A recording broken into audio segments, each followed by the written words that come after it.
Hello, everybody. Welcome to our orientation session. My name is Tanya Clark, and I'm the Dean at Fleming College School of Environmental and Natural Resource Sciences. It is my pleasure to welcome you as new students to our school, and I understand that some might have some questions and concerns, especially given the current situation. So this orientation session will address some of the most frequently asked questions and hopefully give you some reassurance about the upcoming fall semester. I will give now over to Lisa Kramer, who is the academic chair at our school and your primary point of contact should you have additional questions after the session. Thanks, Tanya. Hi, my name is Lisa Kramer. So as Tanya mentioned, I'm the academic chair at Centers in Lindsay, Ontario. So what I'm going to do is, first of all, talk about some of the frequently asked questions that we've received from the international student community. So we've received a lot of questions about technology. So as you're probably aware, a lot of the material this semester is going to be delivered online. So first question is, what technology do students need to attend classes?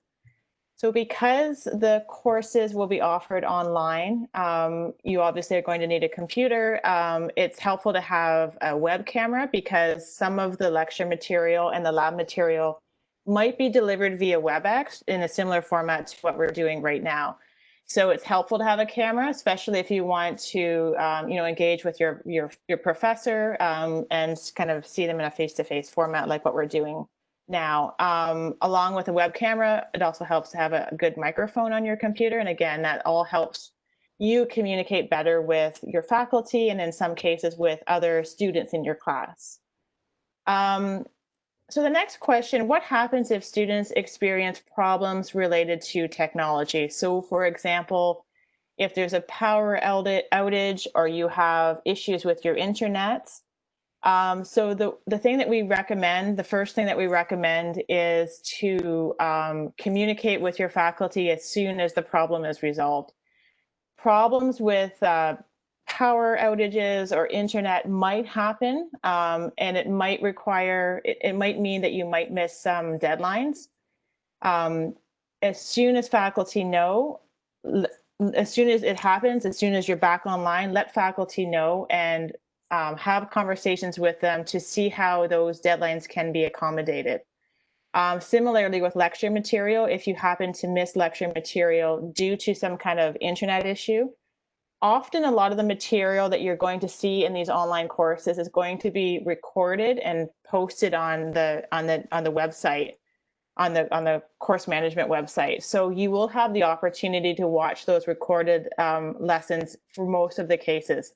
In the event that those recordings are not made available, reach out to your faculty, let them know what happens, let them know as soon as you're back online. So that would be most helpful to help faculty and you kind of work together to come up with a solution. So the next questions relate to delivery, and we certainly get a lot of questions about delivery. So what will the fall look like, and how will the material be delivered? So the first thing, how will the classes be taught? So this is really a program specific question. And so what we recommend you do is go on to the Fleming website and look up the program that you're going into. On the program pages, it'll let you know what the model for. So for example, it might say hybrid. And a hybrid model might mean that you're online for the first 7 weeks of the semester.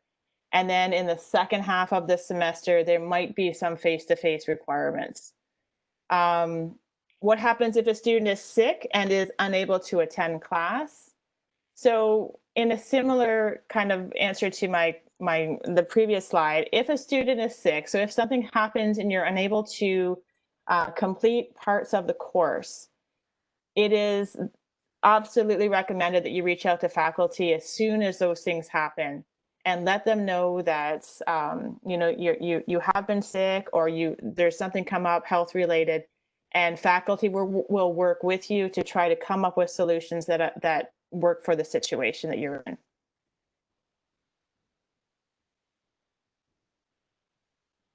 So learning support. So this is a really important set of questions. So what happens if you don't understand the material, you don't understand the topic? First thing you should do, again, is reach out to your faculty. So just because we're in this online world doesn't mean that faculty aren't still there to help answer questions. And so it might mean that you meet with faculty on WebEx and have a conversation with them about what it is that you don't understand. When you meet virtually like this, there's different things that faculty could do or you could do, such as sharing your screen. So if it's a particular concept that you don't understand, perhaps you can share your screen, and faculty can help work through the problems that you're having. The other point of contact, if you're not understanding the material, is to ask some of the peers within your class. So in some of the courses that you're going to be in, there might be, kind of labs or seminars or breakout groups where you start interacting more with students in your class. It might be through postings on D2L. So there's different ways you're going to be able to interact with your peers. And so they can also help you, in a peer capacity, understand certain topics that you don't understand. The second question, are there support services to help them understand a topic, to help students understand a topic? And the answer to that is yes. We do have at the campus tutoring services. It is a peer tutoring service program. So in other words, you're being tutored by other students who have completed these courses in the past, and they have done quite well in them. And so these peer tutors can meet with you virtually on WebEx, just like we're doing right now, and help with certain material. The tutoring program is all online in terms of sign up. So you can sign up for 3 weeks, 3 times a week for free. And there will be, when you go to the sign up page, you'll see a bunch of different student tutors that you can access. So I highly recommend tutoring services if you feel like you're struggling with some of the material that you are learning in this online world. And I will pass it over to Tanya for the final slide. So we received the question, what are the chances that programs will return to face-to-face delivery? So the plans for the fall semester are finalized at this point, and if your program is scheduled for online delivery, we won't defer from this plan and introduce additional face-to-face components. Winter plans are currently being reviewed and are not finalized yet, but will most likely consist of hybrid delivery with some components being delivered online, say for instance the larger lectures, and some face-to-face components as well. So another question we received is, if the college returns to face-to-face delivery in the middle of the fall semester, is it mandatory that students travel to Canada, or can they finish their semester online from their country? So if your program is currently scheduled for face-to-face in the BAC 7, you are required to be there to achieve your course learning outcomes. So if you cannot attend in person due to travel restrictions or visa restrictions, you will have to reach out to international admissions and discuss deferral options. Depending on the scheduled face-to-face delivery in your program, some programs may have only 1 day of face-to-face activity in the BAC 7, 1 or 2 days. We might be able to make alternate arrangements. So I would recommend, if this is the case, reach out to your program coordinator and discuss available options. Another question we received is how much lead time will students be given to arrive in Canada? So again, for the fall, your plans are finalized, and for the winter, I recommend monitoring the situation.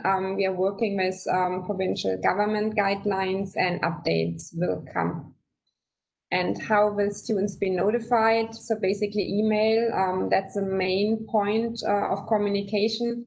I also recommend monitoring the college COVID-19 website and program pages as well. And I give it over to Lisa again for contact information. Okay, thanks, Tanya. So the last slide, I just wanted to share a little bit of some contact information for you if you have any questions. So if you have any questions related to academics, so program delivery, anything related to course delivery, all that kind of stuff, please contact me. So my name is on the screen and my email address is there as well. If you have questions that are more specific to admissions, so if you want to know, for example, do you have the requirements to get into a certain program, or what are the decisions on winter programs in terms of admissions? Those questions should all be sent directly to international admissions at flemingcollege.ca.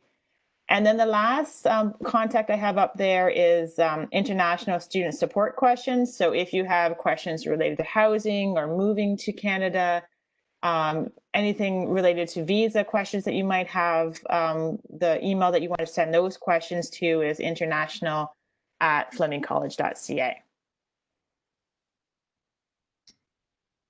So I just want to say thank you for your time. Thank you for joining our session. And I wish you the best of luck for the upcoming term if you're joining us this fall. And I hope that we can welcome you in person on our beautiful campus in the future. Thank you. Hope to see you all soon.